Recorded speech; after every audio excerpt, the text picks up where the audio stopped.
दूर एक राज्य में रहता था एक सच्चा और अच्छा महाराज। वह बहुत बुद्धिमान था और उसने एक शानदार सिंहासन खड़ा किया था। महाराज अत्यंत धनवान भी था। उनके पास थे 7 गुप्त कक्ष जहाँ पर वह अपना सारा सोना और धन रखा करते थे और केवल उन्हीं को उन कक्षों की पहुँच थी। उन कक्षाओं को खोलने की चाबी उनकी छड़ी थी, जिसको वो हमेशा अपने पास ही रखते थे। छड़ी के ऊपर एक हरा रत्न था, जिसको कक्ष के दरवाजे के ताले लगाने की छेद में डालना होता है, जिससे वो बड़ा दरवाजा खुल जाता है। अब सारे धन दौलत में महाराज को एक चीज बहुत प्यारी थी, जो 7वें कक्ष में रखा हुआ था। वह एक सुंदर अंगूठी थी, जिसको महाराज की माँ ने मरने से पहले दिया था। अतः महाराज ने उस अंगूठी को एक शीशे के बक्से में रखा था।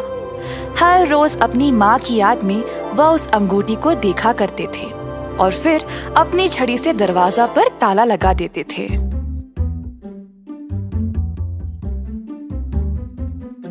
उसी राज्य में देव नामक एक व्यक्ति रहता था। देव एक चोर था। लोगों का जेब मारना,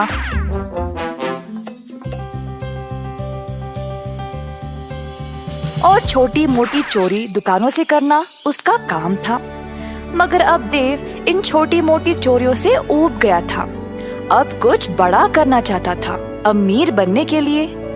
अब एक ही जगह इस लायक थी, महाराजा का महल। पर वो उधर जाएगा कैसे? महाराजा से ही सीधा कैसे चोरी करेगा? देव लालची था और कई दिनों तक इस महा चोरी की योजना बना रहा था।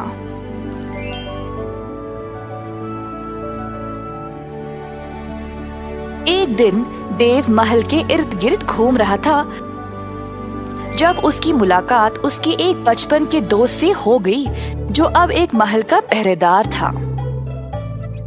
प्रणाम मेरे दोस्त, कैसे हो? बहुत खूब देव, अब मैं राजमहल के दरवाजे की पहरेदारी करता हूँ। बहुत समय के बाद हम मिले हैं, तो तुम क्या करते हो? देव ने सोचा कि यही मौका है अंदर घुसने का। दरअसल मैं एक लेखक हूँ और हमारे राज्यों की अनोखी सुंदरता के बारे में लिख रहा हूँ।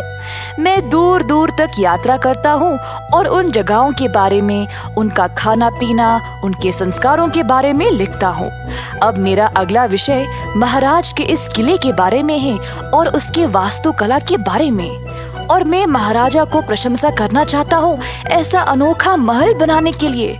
इसीलिए मैं यहाँ जानकारी के लिए आया था, परंतु इधर कोई मेरी सहायता के लिए है ही नहीं। इस महल के कई अनोखे चमत्कार हैं। मैंने तो ये भी सुना है कि इधर 7 गुप्त कक्षाएं हैं, जहाँ पर महाराज अपना सारा खजाना रखते हैं। अच्छा, ये तो काफी अनोखा लगता है। और कुछ बता सकते हो तुम मुझे?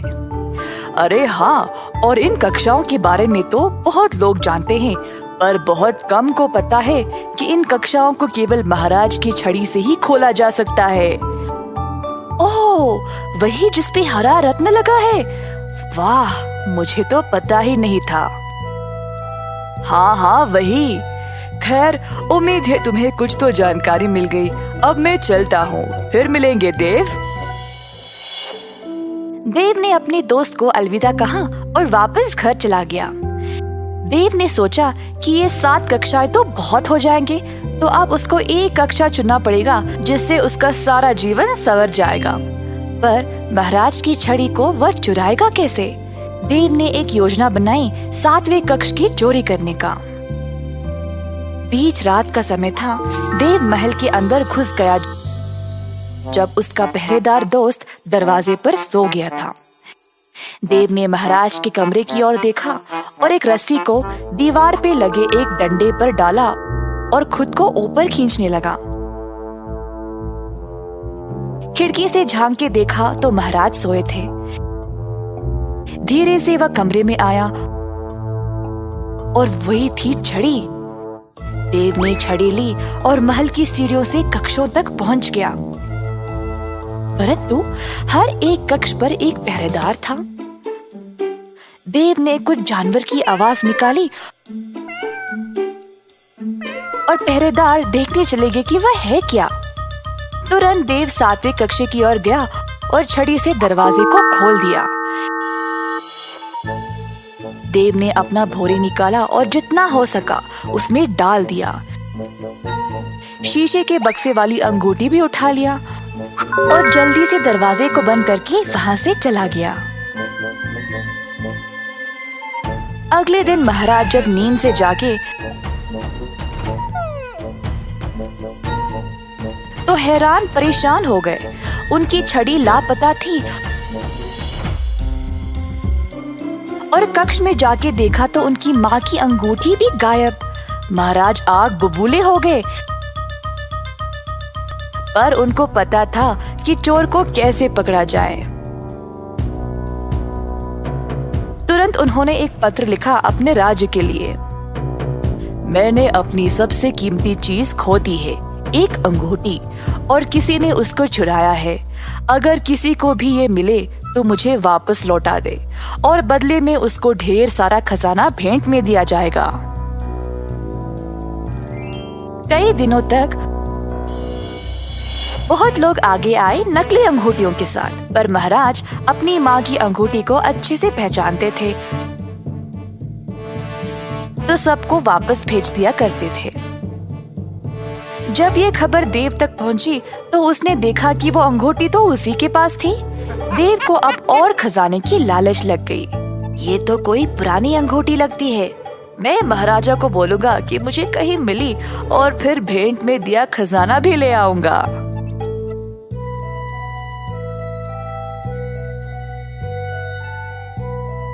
देव महाराज के पास गया और बोला, प्रणाम महाराज, मुझे ये अंगूठी मिली है तो आपको दिखाना चाहता था।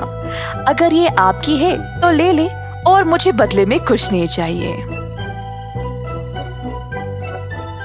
महाराज ने अंगूठी की ओर देखा और उसको पहचान लिया। धन्यवाद, ये मेरी ही है। देव अखड़ने लगा।